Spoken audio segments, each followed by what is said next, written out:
રાજ્યના હવામાન વિભાગ દ્વારા ભરૂચ જિલ્લામાં ભારે વરસાદની આગાહીના પગલે રેડ એલર્ટ જાહેર કરવામાં આવ્યું હતું. ભરૂચ જિલ્લાનો મોસમનો કુલ વરસાદ 9,181 મીમીથી વધુ નોંધાવા પામ્યો છે.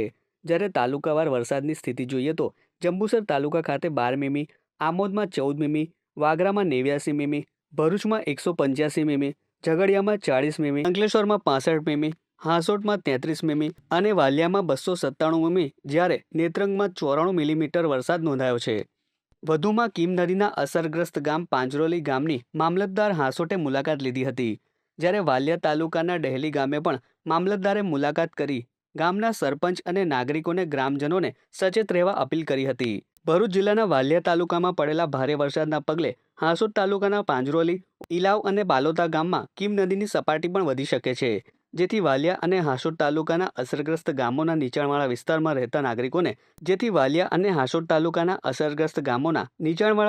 રહેતા નાગરિકોને સલામત સ્થળે ખસી જવા વહીવટી તંત્ર દ્વારા અનુરોધ કરી સ્થળાંતર સમયે તંત્રને સહયોગ કરવા વિનંતી કરવામાં આવી હતી.